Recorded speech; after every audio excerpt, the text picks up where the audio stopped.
Sulphuric अम्ल के बारे में आपको बताया गया था कि एक ऐसा अम्ल है जिसका सबसे ज़्यादा उपयोग होता है रसायन विज्ञान में। इस सल्फ्यूरिक अम्ल को बनाने की दो विधियां हैं, एक शीश कक्ष विधि लेड चैम्बर मेथड और दूसरा है संपर्क विधि कॉन्टैक्ट मेथड। संपर्क विधि से औद्योगिक यानी बड़े पैमाने पर सल्फ्यूरिक अम्ल का निर्माण होता है। आपके सामने संपर्क विधि का पूरा स्ट्रक्चर तैयार है। हेडिंग आप देखते हैं, संपर्क विधि द्वारा सल्फ्यूरिक अम्ल का निर्माण। अब आपको लिखना कैसे है, जब हेडिंग जो दिए हैं आप संपर्क विधि द्वारा सल्फ्यूरिक अम्ल का निर्माण, उसमें आप लोग लिखेंगे सबसे पहले उपकरण को चित्र के अनुसार व्यवस्थित कर लेते हैं। सबसे पहले उपकरण को चित्र के अनुसार व्यवस्थित कर लेते हैं। इसमें निम्न कक्ष हैं। पहला हेडिंग पर ध्यान दिया जाए, पायराइट बर्नर, यही आपका पहला हेडिंग है, पायराइट बर्नर। इस पायराइट बर्नर पर आप ये लिखेंगे, यह एक विशेष प्रकार का कक्ष होता है जिसमें सल्फर रखा होता है और वायु को इस कक्ष में प्रवेश कराते हैं। तो सल्फर और वायु यानी यस और O2 आपस में मिल करके SO2 बना लेते हैं।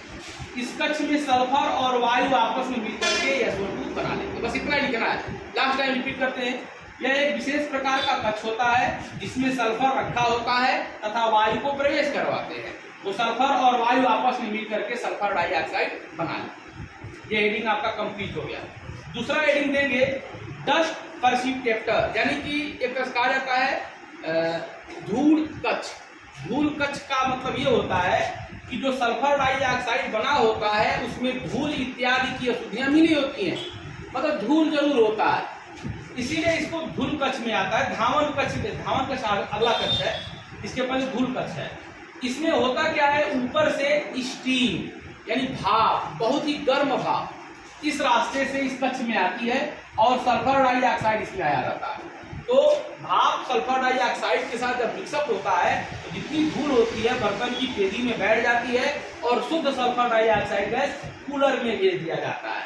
लिखना कैसे है आपको इसमें ये सुन ध्यान से लिखेंगे कि पायराइट बर्नर से प्राप्त सल्फर डाइऑक्साइड को धूल कक्ष में लाया जाता है जिसमें ऊपर से भाप प्रवाहित होता है। भाप और सल्फर डाइऑक्साइड जब आपस में मिलते हैं तो धूल इत्यादि की अशुद्धियां बर्तन की तली में बैठ जाती हैं और शुद्ध सल्फर डाइऑक्साइड को ठंडा करने के लिए कूलर में भेज दिया जाता है।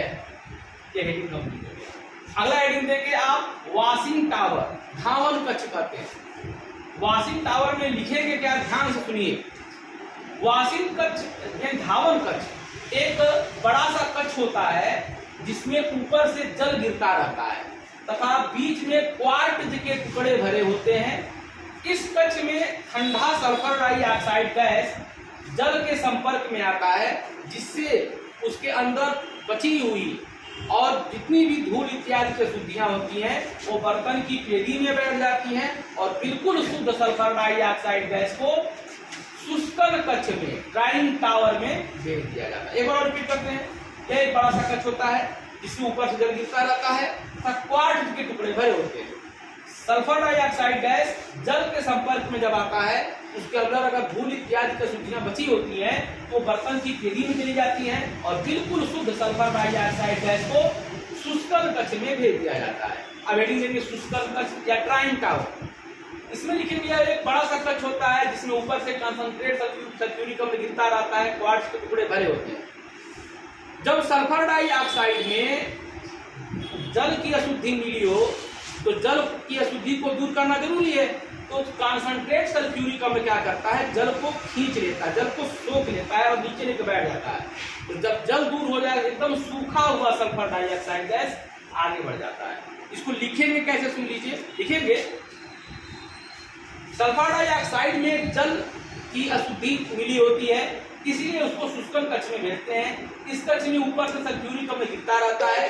सल्फ्यूरिक अम्ल जल की अशुद्धि को अपने अंदर खींच लेता है और बर्तन की पेदी में बैठ जाता है। सूखा हुआ सल्फर डाइऑक्साइड गैस आर्सेनिक शोधक में भेज दिया जाता है। अब हेडिंग देंगे आर्सेनिक शोधक। लिखेंगे सल्फर डाइऑक्साइड की जब सारी अशुद्धियां दूर हो जाती हैं उसमें एक ऐसी अशुद्धि होती है जो धोने से दूर नहीं होती, उसे हम लोग आर्सेनिक प्योरीफायर में भेजते हैं। आर्सेनिक प्योरीफायर एक बड़ा सा कक्ष होता है जिसमें जगह जगह फेरस हाइड्रोक्साइड FeOS थ्राइस रखा होता है। FeOS थ्राइस का एक नेचर होता है जो आर्सेनिक को एब्जॉर्ब कर लेता है, आर्सेनिक को आगे नहीं जाने देता। तो जब आर्सेनिक किसी में रुक जाएगा एकदम शुद्ध, जैसे धूल इत्यादि तो यहाँ से दूर हो गया और आर्सेनिक यहाँ से दूर हो गया, तो आर्सेनिक जब एब्जॉर्ब कर लेता है तो बिल्कुल शुद्ध सल्फर डाइऑक्साइड को जांच करने के लिए परीक्षण बॉक्स में भेजा जाता है। अब फिर पर देखिए, इसको लिखेंगे क्या, आर्सेनिक शोधक हेडिंग में लिखेंगे। एक बड़ा सा कक्ष होता है जिसमें जगह जगह फेरस हाइड्रोक्साइड रखा होता है। सल्फर डाइऑक्साइड के अंदर जो आर्सेनिक की अशुद्धि होती है, जब इस कक्ष में प्रवेश करती है तो आर्सेनिक की अशुद्धि यहाँ पर अवशोषित कर ली जाती है और बिल्कुल शुद्ध सल्फर डाइऑक्साइड गैस को जांच के लिए परीक्षण बॉक्स में भेज दिया जाता है। परीक्षण बॉक्स हेडिंग देंगे। लेकिन में एक छोटा सा बॉक्स होता है जो बिल्कुल पारदर्शक होता है, इसमें से हम लोग सल्फर डाइऑक्साइड गैस को गुजारते हैं। अगर थोड़ी भी सल्फर डाइऑक्साइड गैस के अंदर अशुद्धि होगी तो अशुद्धि के कण चमकते हुए नजर आएंगे, और कोई अशुद्धि नहीं होगी तो बर्तन एकदम पारदर्शक बना रहेगा। इधर रिपीट करते हैं, परीक्षण बॉक्स हेडिंग लिखेंगे।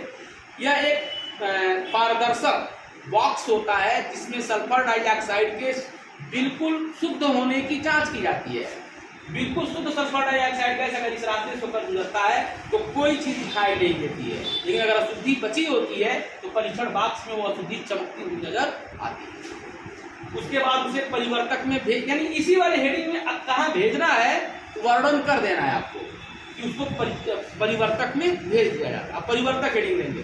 देखेंगे यह एक विशेष प्रकार का कक्ष होता है जिसमें प्लेटिनम की जाली लगी होती है। प्लेटिनम की जाली, माइंड इट, प्लेटिनम की जाली, और वो गर्म होती है 400 से 450 डिग्री सेल्सियस। परिवर्तक में प्लेटिनम की जाली लगी होती है और वायु भरा होता है, वायु, एयर। प्लेटिनम की जाली लगी होती है, वायु भरा होता है तथा यह जाली जो होती है करीब 400 से 450 डिग्री सेल्सियस गर्म होती है। जब इस कक्ष में सल्फर डाइऑक्साइड आता है तो यह सल्फर डाइऑक्साइड गैस वायु के कांटेक्ट में आकर प्लेटिनम उत्प्रेरक से क्रिया करने के कारण SO3 बना लेता है। यानी इसी कक्ष में SO2 आपका SO3 बनता है। आया होगा समझ में? अब परिवर्तक में एक बार और सुन लीजिए। परिवर्तक एक विशेष प्रकार का कक्ष होता है जिसमें प्लेटिनम की जाली लगी होती है जो लगभग 400 से 450 डिग्री सेल्सियस गर्म होती है तथा इसमें वायु भरा होता है। जब इसमें शुद्ध सल्फर डाइऑक्साइड गैस प्रवेश करता है तो वह ऑक्सीजन से क्रिया करके सल्फर डाइऑक्साइड बना लेता है। इस सल्फर डाइऑक्साइड को हम लोग अवशोषण कक्ष में, एब्जॉर्प्शन टावर में भेज देते हैं। अब अगला हेडिंग लेंगे, लेकिन जहां भेजते हैं उसका वर्णन पहले हेडिंग में कर देते हैं। अब अवशोषण कक्ष आपके सामने है। एक बड़ा सा कक्ष होता है जिसमें ऊपर से कंसंट्रेट सल्फ्यूरिक अम्ल गिरता रहता है और क्वार्ट्ज के टुकड़े भरे होते हैं।